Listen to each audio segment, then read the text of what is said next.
सुप्रभात दोस्तों, आशा करता हूँ कि मेरा सारा वीडियोस आप देख चुके हैं। मैं आपका स्नेहासिस पार्टी मिशन आए इस वीडियो लेक्चर में आपका स्वागत करता हूँ।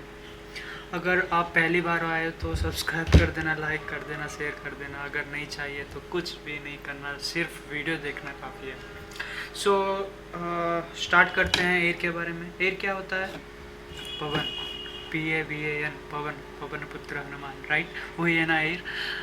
एयर वैसा है जो कि हमको ऑक्सीजन प्रोविजन करता है, जिसके वजह से हम इधर अर्थ में सस्टेन है, जिसके वजह से हमारा सब कुछ चल रहा है अब तक। एयर कौन सा डोमेन में रहता है हम डिस्कस कर चुके हैं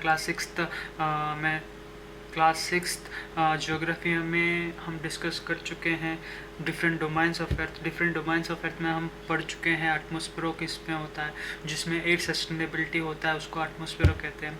उसी प्रकार अगर हम देखें तो एटमॉस्फेरो को कंपोजिशन, एटमॉस्फेरो का कंपोजिशन कितना तक है और एटमॉस्फेरो में कौन कौन सा गैस रहते हैं जो कि लेसर क्वालिटी में रहते हैं, जो है carbon dioxide, helium, ozone, argon, hydrogen, वो सारा फाउंड इन लेसर क्वालिटीज़। अगर देखें तो ह्यूज क्वालिटी में कौन कौन सा गैसेस फॉर्म होता है, एक है नाइट्रोजन एंड ऑक्सीजन जो कि 71 है और एक है 21। 73 और 78 है और एक 21, ठीक है। उसी प्रकार एटमॉस्फेरो भी डिफाइन हुआ है। अगर एटमॉस्फेरो में देखें तो एटमॉस्फेरो भी बहुत मीन्स 5 डिफरेंट ग्रुप्स में डिवीजन हुआ है। कितना? 5 डिफरेंट ग्रुप्स में। एक है ट्रोपोस्फेरो, स्ट्रेटोस्फेरो, मेसोस्फेरो, थर्मोस्फेरो एंड एक्जोस्फेरो में डिवीजन हुआ है। अगर डिस्कस करें तो कौन सा लेयर फर्स्ट आएगा, कौन सा लेयर सेकंड आएगा? अगर डिस्कस करें तो first layer is the troposphere whose average height is 13 kilometres. Average height of troposphere कितना है? 13 किलोमीटर्स। सिमिलरली स्ट्रेटोस्फेरो को कितना है average height? 50 kilometres. Similarly mesosphere का कितना हाइट है? 80 kilometres from the ground. Ground level से माप रहा हूँ मैं, ठीक है, ग्राउंड लेवल से सभी का माप रहा हूँ। समझ आ गया है ना? अब तक कौन कौन सा स्पेस है? ट्रोपोस्फेरो, स्ट्रेटोस्फेरो, मेसोस्फेरो, उसके बाद थर्मोस्फेरो है जो कि 80 से लेकर 400 मीटर के दूरता में एक्सटेंड हुआ है, ठीक है। हम डिस्कस करेंगे तो नेक्स्ट क्या पॉइंट आएगा? नेक्स्ट पॉइंट क्या आएगा? एक्जोस्फेरो। एक्जोस्फेरो क्या है और मेसोस्फेरो और थर्मोस्फेरो क्या है? थर्मोस्फेरो कितना दूरता में रहेगा? 80 किलोमीटर से लेकर 400 किलोमीटर तक, ठीक है। The upper most layer of the atmosphere is exosphere which is very thin layer।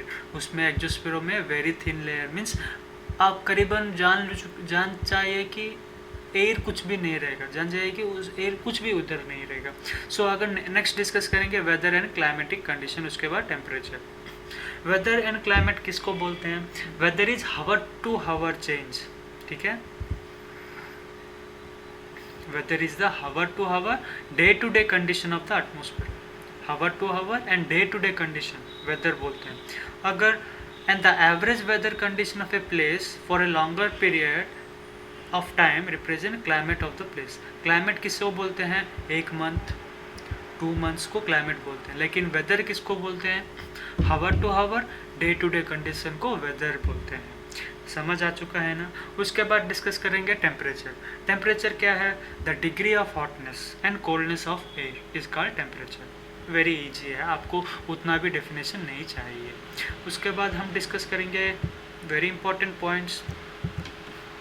The temperature of the atmosphere changes not only between day and night but also season and season. Season and season में भी change हो सकता है, या फिर day and night नाइट का। Condition और फैक्टर्स उस जो कि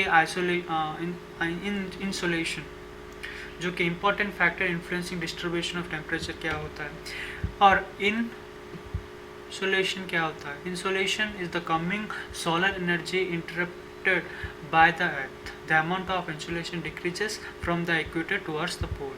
बहुत इंपॉर्टेंट है, आप इंसोलेशन के बारे में जान पाइए क्या है। डिक्रीजेस, अगर डिक्रीज हुआ तो इक्वेटर लेवल पोल्स में क्या इम्पैक्ट देगा। फिर हम डिस्कस करेंगे एयर प्रेशर। एयर प्रेशर क्या है? Air pressure is defined as the pressure extended by the height of the air on the earth. Height of the air on the earth, उतना ही।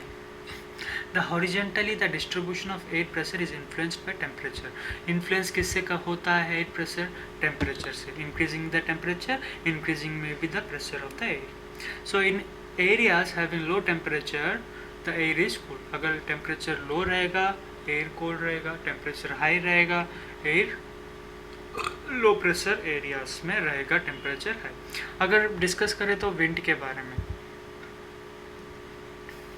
Wind के बारे में डिस्कस करें तो क्या discuss? The movement of air from high pressure area to low pressure area को wind कहते हैं। Wind can be broadly divide into 3 types. क्या है? एक है परमानेंट विंड होता है, सीजनल विंड होता है, लोकल विंड होता है। ठीक है, permanent wind, seasonal wind and local wind होता है, जो कि विंड डिफरेंट 3 टाइप्स में क्लासीफाई हुआ है। उसके बाद हम क्या डिस्कस करेंगे? एक केस स्टडीज भी डिस्कस करेंगे। केस स्टडी से आपको समझ आ चुका होगा क्या है मॉइस्चर एंड ह्यूमिडिटी क्या है। Moisture is the air at any time known as humidity. Moisture से ह्यूमिडिटी बनता है या फिर ह्यूमिडिटी मॉइस्चर से कभी नहीं बनता है। ठीक है, when the water droplets of water become heavy down as a precipitate. ठीक है, प्रेसिपिटेट क्या है? रेनफॉल कैसे होता है, प्रेसिपिटेशन, वो सारा मैकेनिज्म हम साइंस में पढ़ेंगे। ठीक है, साइंस में प्रेसिपिटेशन, कंडेंसेशन एंड इवापोरेशन वो सारा किस में आएगा? साइंस में आएगा, जो कि वाटर साइकिल में इम्पॉर्टेंट यूज होगा। अब यही इम्पॉर्टेंट है जो कि 25 अक्टूबर 1999 volcanic and wind originated as a depression and affected Odisha killing thousands of people। मैं उड़ीसा से ही बिलोंग करता हूँ। मेरा एक छोटा सा विलेज है इधर। उस विलेज में मैं जिस ईयर में हुआ था उस ईयर ही में पैदा हुआ था और अक्टूबर में भी। धन्यवाद। अगर आपको वीडियो अच्छे लगे तो लाइक कर देना, शेयर कर देना। ठीक है, धन्यवाद।